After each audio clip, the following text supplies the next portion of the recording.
All right. We're going to talk a little bit about vital signs and some monitoring devices to include things like a pulse oximeter and a blood glucose monitor as well.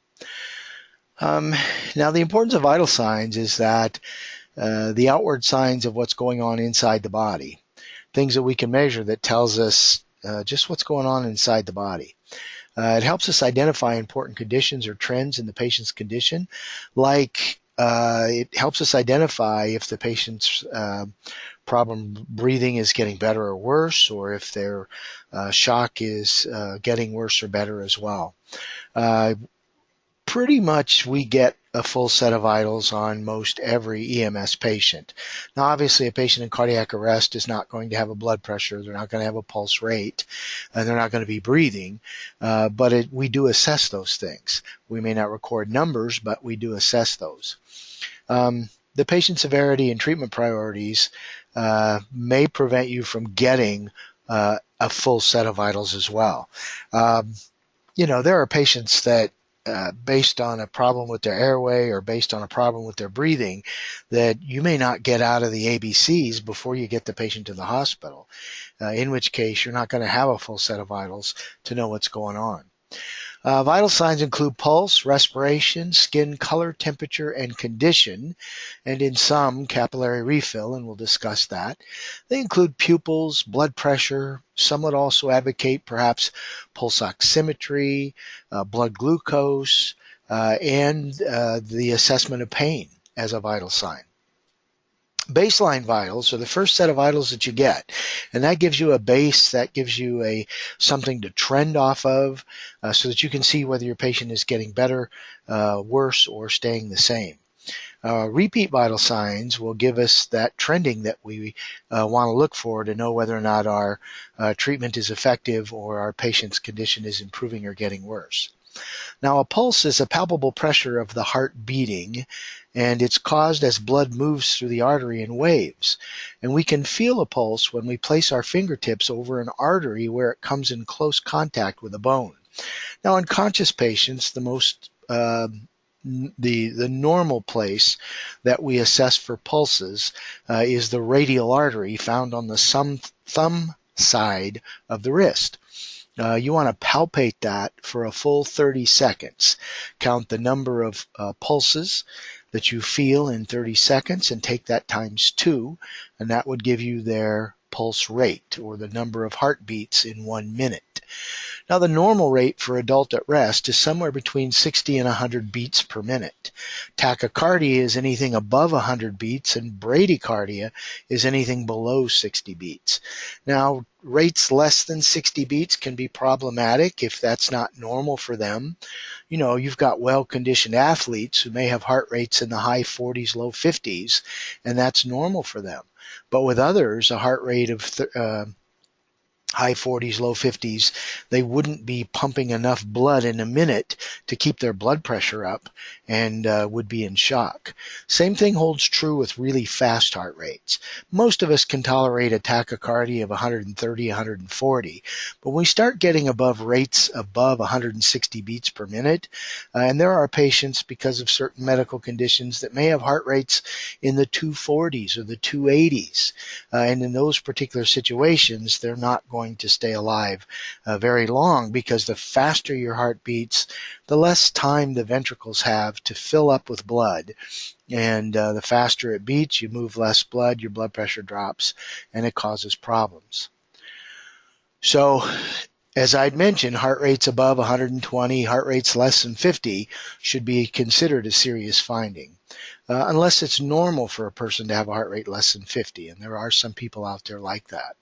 Now, during an emergency, it's not unusual for the heart rate to be fast. You think about it. If you've just wrecked your car, even though you may not be seriously injured, you're pretty anxious. And if you're anxious, you're going to release adrenaline. And adrenaline is going to cause your heart to beat stronger and faster. So people who are anxious, people who are afraid, people who are in pain or who have fever, it may be normal for them to have that heart rate between that 100 and 140 beats a minute. Now, there's two other things that we look at when assessing a pulse. Not only how the rate, whether it's normal, fast, or slow, but the quality. And the quality refers to the rhythm of the pulse. Is it regular? Are there nice regular intervals between each beat? Or is it irregular, as if they're missing a beat or skipping a beat? Obviously, irregular pulses need further investigation. We also look at the strength or the force of the pulse. And the force is the pressure of the pulse wave as it expands the artery. The pulse should feel strong.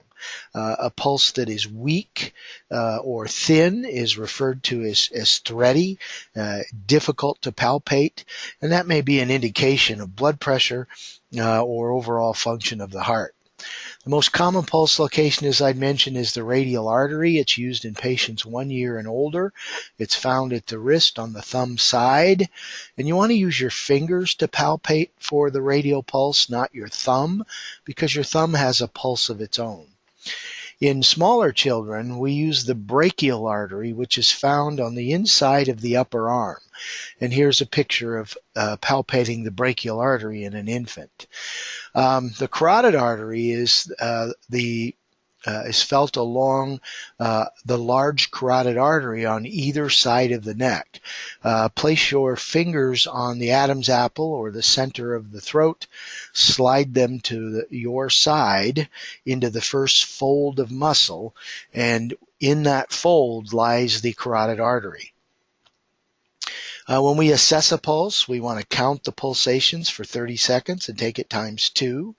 And then we also want to look at the rhythm, the force, and if the rate, rhythm, or force is not normal, we may want to check that pulse for a full 60 seconds. And you want to judge the rhythm and force as well by doing that. Another vital signs is respirations, and respirations is the act of breathing in and out, and we want to measure both the rate and the quality of the respirations. The respiratory rate can be determined by getting the number of breaths the patient takes in 1 minute, and the rate of respirations is classified as normal, 12 to 20. Effortlessly, without pain and without noise. Rapid would be greater than 20 and slow would be less than 12. The normal rate for adult at rest, as I'd mentioned, is 12 to 20, but age, sex, body size, physical condition, and your emotional state influence your breathing rates as well. We know that in adult patients, rates above 24 are considered rapid, and in adult patients, rates below 60 are considered slow or potential serious findings. The quality of the respirations, they can be normal rise and fall of the chest. They could be shallow, in other words, they're not taking a very deep breath.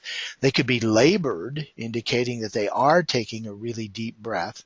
And they can be noisy, and there's a variety of different noises that you can hear when a person is breathing. But just remember that shallow, labored, and noisy breathing is not normal and requires your attention.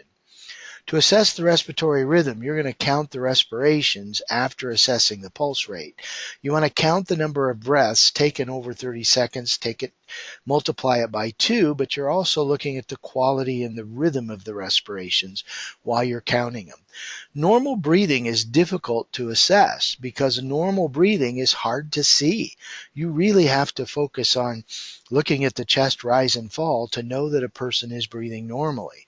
If you look at a patient and you can clearly see that they're breathing or their breathing draws your attention, they probably have a problem with their breathing. Now, skin is another vital sign. Skin is the largest organ on your body, and so it's often shows signs of problems before anywhere else. You want to look at the color of the skin, assess the temperature of the skin, and the condition of the skin, and that can provide valuable information regarding the circulation or your blood flow. The best place to assess skin color is where you may have mucous membranes, like inside the cheek, inside the lower eyelids, or your nail beds. Now, when you're assessing patients of color, looking in those areas too will provide you a good idea of whether or not their circulation is good. Nail beds inside the cheek, inside the lower lids, should be pink, regardless of the outside skin color. Some other colors that you might see with skin that would be abnormal include pale skin, pasty or pale white skin. That could be a sign of shock, or it could be a sign of somebody who, just doesn't get out much. Skin can be cyanotic. Cyanotic is a blue-gray hue to the skin, and if your red blood cell count is adequate, and you are hypoxic, red cells that are hypoxic, red cells that don't get oxygen, turn a blue-gray, and so it turns your skin a blue-gray, typically around the mouth, around the nail beds initially, but you can get cyanosis in your extremities as well as your trunk. Skin could be flushed or red, which could indicate a heat emergency, could indicate fever, could indicate, in very, very late findings, carbon monoxide poisoning. Skin could be jaundiced or yellow, which would be an indication of liver failure, or a retention of bilirubin as seen in newborns. You want to also assess the temperature of the skin. Feel the skin with the back of your gloved hand. Pull your glove down so you can feel the temperature of the skin, or more preferably, take their temperature with a thermometer. Note if the skin is normal. It should be warm. If not, if it's hot, cool, or cold. Hot skin could indicate a heat emergency, could indicate fever. Cool skin could indicate shock. Cold skin could indicate just hypothermia, as well as severe shock. For children under 6, you may evaluate what's called capillary refill. You press on the nail bed or the top of the hand or foot and let go. Observe how long it takes normal pink skin color to return. It should be less than 2 seconds, or as long as it takes you to say capillary refill. You want to look at the pupils as well. The pupils are the black center of the eye. In a dim environment, they will dilate to let more light in so you can see better. In a bright environment, they will constrict to decrease the amount of light coming in so you're not blinded. You want to note the baseline size of the pupils. You can cover one eye and shine a light into the other eye and repeat this with the other eye. Now, by covering one eye and shining a bright light in one open eye, you'll see that eye's pupil respond. The light should be bright, and you're looking for a brisk, quick constriction of the pupil when you shine a bright light into it. And you want to repeat the same on the other side. Pupils should be equal and reactive. Some folks don't cover the eye because when they shine a bright light into one eye, the opposite eye should do the same thing. It should constrict at the same time as the light that's having the light shined into it. So here's assessing the pupil. You can see on that particular pen light that the pupil gauge is there so that you can note the normal roundness or how large the pupil is. Normally somewhere between 2 and 5 millimeters is the normal size of a pupil. If they're constricted, that could be an indication of some sort of narcotic use. If they're fully dilated, that could be some sort of organophosphate poisoning, some sort of stimulant use will cause the pupils to be fully dilated. You're looking for size of the pupil, how equal they react, and they both should react to light. Again, pupils that are constricted would be smaller than 2 millimeters. Pupils that are dilated would be larger than 5 millimeters. And some people have unequal pupils. It's known as anisocoria. It's a very small percent of the population, but some of them have dilated, unequal pupils. You also see unequal pupils in the presence of a head injury or a stroke. Now, blood pressure is the force of blood against the wall of the blood vessel. Now, normal blood pressure, the systolic usually is no greater than 120, and the diastolic, or the bottom number, is usually no greater than 80. So a normal blood pressure would be 120 over 80. Anything above that would be considered hypertensive. Anything below that could be considered hypotensive, but um, not everybody has this exact number for a blood pressure. So we have to put into perspective the number with what the patient looks like. The American Heart Association has identified that any blood pressure over 120 over 80 is considered hypertension. It used to be any blood pressure over 140 over 90 was considered hypertension. But they've lowered that to the point now where anybody who has a blood pressure over 120 over 80 is hypertensive. Low blood pressures, we typically don't get concerned about blood pressures until the systolic gets below 100 or gets below 90. You want to measure the blood pressure with a sphygmomanometer or a blood pressure cuff and a stethoscope. The cuff should cover 2/3 of the upper arm, elbow, or shoulder.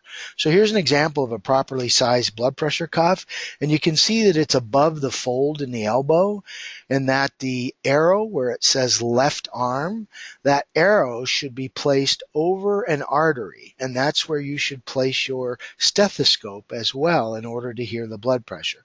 If the blood pressure cuff is too large, you're going to get an abnormally low reading. If the blood pressure cuff is too narrow, too small, doesn't cover 2/3 of the upper arm, you're going to get an abnormally high blood pressure reading. If you start to pump the blood pressure cuff up and you think you hear it, you're not sure, and you don't let it all the way out, you just let it back a little ways and pump it back up, you'll get an abnormally high reading. You need to let the air completely out of the cuff, and you should actually wait several minutes before attempting to take the blood pressure again on that arm. If the arm is rested on something, you're going to get a more accurate reading. If the patient has to hold their arm up and out while you do the blood pressure and it's not resting on anything, you can get an abnormally high reading as well. All of those things can add to the reading, which for some people could mean the difference between hypertension and no hypertension. You wrap the cuff around the patient's upper arm. The lower edge of the cuff should be an inch above the crease in the elbow. You center the bladder over the brachial artery, or put that arrow over the brachial artery. You prepare the patient. You have them rest. You have their arm resting on something. You palpate the brachial artery at the crease. You pump up your blood pressure cuff. You put your stethoscope over that artery, and then you pump up the blood pressure cuff until you can no longer feel the radial pulse. Usually that's around, it's just really going to depend on what the patient's blood pressure is. If the patient's blood pressure is 120, when you have the blood pressure cuff pumped up to about 130, 140, the pulse is going to go away. If a patient has a blood pressure of 200, you're going to have to pump that blood pressure cuff up really high in order to make that pulse go away. You inflate the cuff till the pulse goes away, and then you slowly release air from the cuff, and the first sound that you hear is the systolic, or the top number, and the bottom number you hear when the sound stops or becomes a different sound, more dull or muffled or thud. That's the diastolic, or the bottom number. And you want to record these measurements. You can also get a blood pressure by palpation. When you get a blood pressure by palpation, you're only going to get a systolic number, and that number is not going to be accurate. So I'm not sure why you'd want to do it at all, other than to get a general idea of what the patient's pressure might be. You put the cuff on the patient as you normally would. You palpate their radial pulse, and you inflate the cuff. You inflate the cuff until the radial pulse goes away. and then slowly deflate the cuff, and the first radial pulse you feel, where that is on the dial or the gauge, becomes the systolic number. You're not able to get a diastolic number when you do this by palpation. Some people will use this particularly in really loud environments where it's going to be difficult to hear anything, but they'll be able to feel a radial pulse. It is difficult to obtain difficult to obtain blood pressure on children younger than 3 years of age, mostly because they're not going to lay still. That's usually not necessarily painful, but uncomfortable for an infant, so they're going to thrash around unless they're really, really sick. And you're going to use things like their level of consciousness and capillary refill to give you an idea of their blood pressure. You can have an automated machine that will measure the blood pressure for you. You still want to position the cuff. You want to hit the button that allows the cuff to inflate, and the machine itself will record the systolic and diastolic blood pressure. Those are sometimes accurate, but they can be extremely inaccurate, especially if there's a lot of slack in the line, if there's a lot of movement of the patient's arm, if they start to let the pressure off and then pump it right back up without letting the pressure all the way down.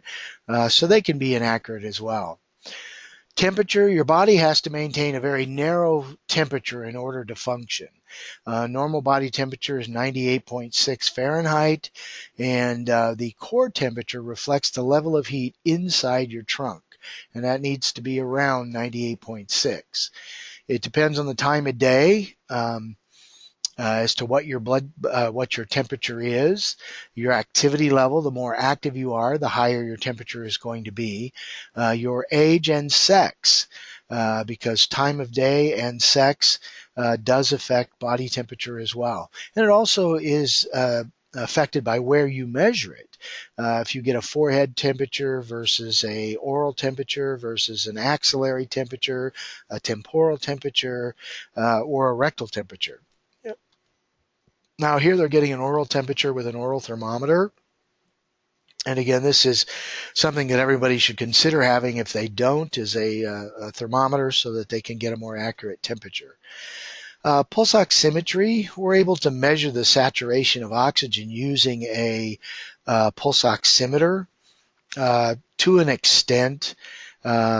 You can use a pulse oximeter if it's within your protocol and within your scope of practice. And in Iowa, it is within the scope of practice of an EMT to apply and use a pulse oximeter if the medical director approves it. And pretty much we're going to hook a pulse oximeter up on all patients who are complaining of respiratory problems or who, based on their disease, are at risk of hypoxia, or even if they don't complain, but it looks like they're having trouble breathing or their skin is cyanotic, we would want to put a pulse oximeter on them. Now, a pulse oximeter really is... It's a very good device. It helps you trend your patient's condition, but you have to take into account what those numbers are telling you. You can see that a pulse oximeter displays both a pulse here of 82 and an SpO2 amount of oxygen saturation at 98%. In order for a pulse oximeter to function or work, it has to detect a pulsatile flow at the end of the digit. So if the fingernail has polish on it, it's going to be difficult for the pulse oximeter to detect a pulsatile flow. If the digit has grease or dirt on it, it's going to be difficult to detect a pulsatile flow. If the digit is cold, if the patient is in shock, if the batteries are low, if the ambient light is really bright in the room that you're in, will affect the pulse oximeter's ability to detect pulsatile flow. And what you want to do in this particular case is that if the pulse oximeter says 82, you want to check your patient's pulse. And if your patient's pulse is 82 and the pulse oximeter is 82, then perhaps that 98% is reliable.